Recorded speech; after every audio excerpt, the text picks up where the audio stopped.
Bonjour, alors aujourd'hui on continue à travailler sur les angles. On va voir les justifications. Donc comment utiliser ce qu'on a appris dans les angles pour faire des problèmes où on va justifier chacune de nos étapes du problème. Alors une des justifications que vous avez probablement déjà appris, c'est au niveau des angles opposés par le sommet. Alors des angles opposés par le sommet sont isométriques. Ça ici, c'est une justification qu'on va pouvoir utiliser dans nos problèmes. Ensuite, les angles supplémentaires. Donc, la somme de deux angles supplémentaires est de 180. Ça aussi, c'est une justification qu'on va pouvoir utiliser. Et finalement, angle plein. Alors, si on cherche, par exemple, l'angle AOD, ben, on dirait que l'angle AOD est égal à 360 moins l'angle de 58 moins l'angle de 32 moins l'angle de 115. Et qu'est-ce qui fait qu'on a le droit de faire ce calcul-là? Ben, c'est parce que la somme des angles AOB, BOC, COD et DOA forme un angle plein de 360 degrés.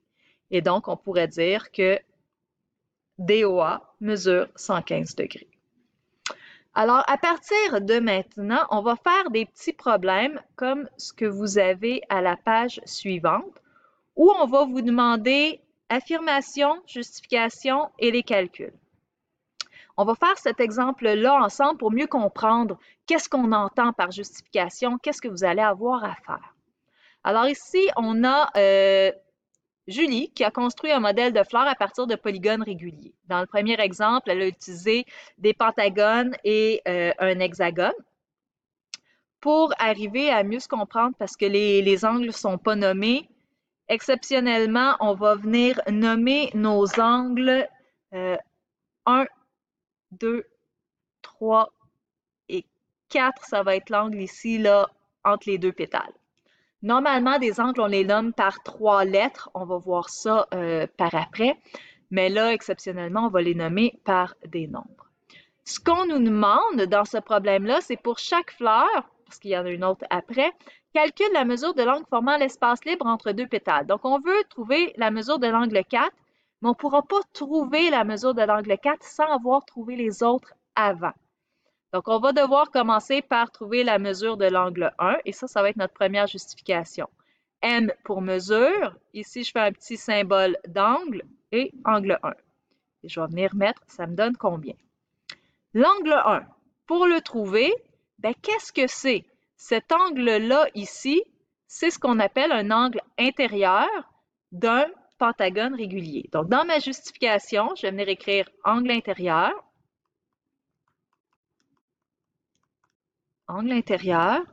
d'un pentagone régulier.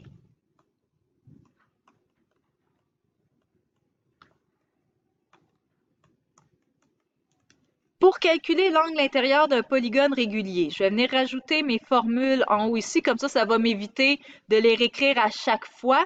Je pourrais faire mes calculs à chaque fois, mais la formule, si j'ai plus qu'un angle intérieur, je n'aurai pas besoin de la réécrire plus qu'une fois. Donc, mesure d'un angle intérieur. Notre formule que vous avez vue dans la dernière vidéo, c'est 180 fois n-2 divisé par n. Faites attention, divisé par n et non pas divisé par 2. Ça, c'est une erreur qu'on voit souvent. Alors, mon calcul, ben, comme c'est un pentagone régulier, je vais faire 180 fois 5 moins 2 divisé par 5. Et ça me donne 108 degrés. Donc, je peux venir rajouter ici 108 degrés pour l'angle 1. Maintenant, je vais faire la même chose avec l'angle 2. Donc, mesure de l'angle 2.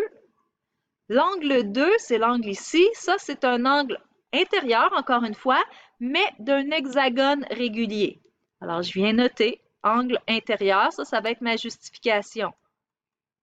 Angle intérieur d'un hexagone régulier.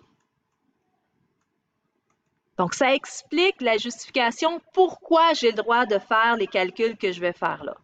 L'angle intérieur, j'ai déjà ma formule, donc je peux y aller directement avec le calcul.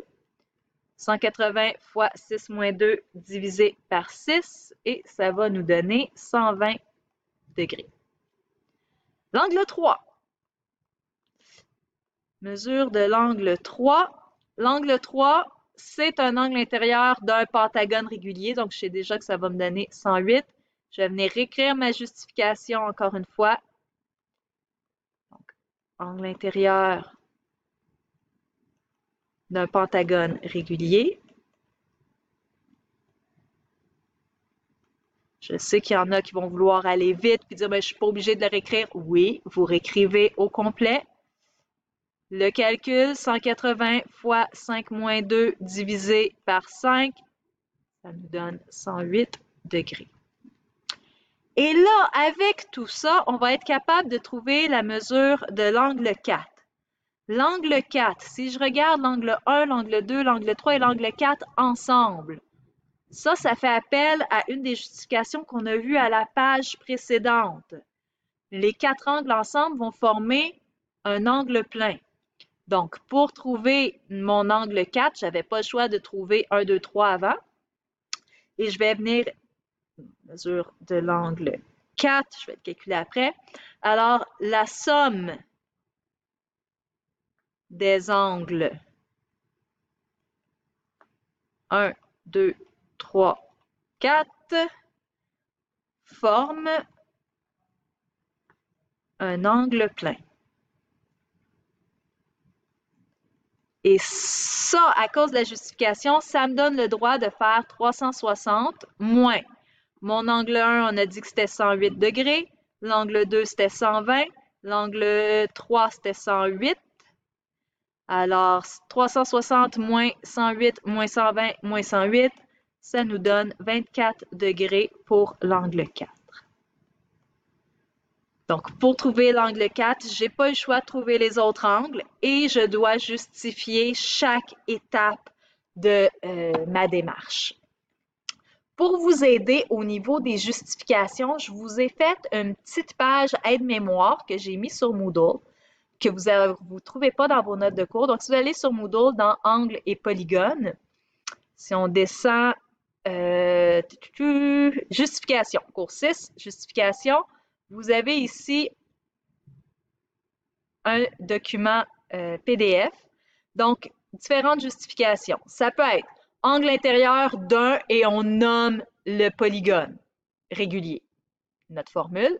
Ça peut être un angle extérieur. On nomme encore une fois angle extérieur de quoi? Et là, on a le choix entre deux formules. Ça peut être l'angle au centre d'un polygone régulier, l'angle rentrant. Celui-là, on ne l'a pas vu, mais l'angle rentrant, en fait, ça va être 360 moins la mesure de l'angle intérieur. Ouais. Ensuite, on a la somme des angles intérieurs d'un triangle que vous avez déjà vu l'année dernière, mais ça, on peut s'en servir comme justification aussi. À ce moment-là, comme calcul, on ferait 180 moins les deux angles qu'on connaît déjà dans notre triangle. La somme des angles intérieurs d'un, là, ça peut être d'un quadrilatère, d'un pentagone, d'un hexagone. On a vu une formule au dernier cours pour calculer la somme des angles intérieurs d'un polygone qui est 180 fois n-2. Donc, à ce moment-là, il faut faire le calcul, puis on peut faire cette somme-là moins les angles qu'on connaît déjà pour retrouver un angle qu'on ne connaît pas. On a la somme des angles, puis là, on nomme les angles, forme un angle plein, c'est ce qu'on vient d'utiliser. On peut utiliser, dire les angles 1 et 2 sont supplémentaires, donc on nomme nos angles. Et on a les angles qui sont opposés par le sommet. Donc, les trois derniers, ça vient avec la dernière page qu'on a vue de justification. Les premiers, c'est de nommer les sortes d'angles. Puis, on a la somme des angles intérieurs aussi qui peut être utilisée. Donc, ça, c'est un bel aide-mémoire. Je vous ai mis également, là, bon, qu'est-ce que c'est un angle au centre, un angle intérieur, un angle extérieur, un angle rentrant, pour qu'on ait un petit visuel. Donc, si vous avez de la difficulté avec les justifications, moi, je vous recommande d'imprimer cette page-là et de l'avoir toujours pas loin quand vous allez faire les exercices sur ce sujet-là. Si vous avez des questions, et je suis sûre que vous allez en avoir là-dessus, c'est quelque chose de nouveau qu'on n'a pas encore beaucoup travaillé, faire des justifications, bien, venez me voir puis je vais vous donner un coup de main là-dessus.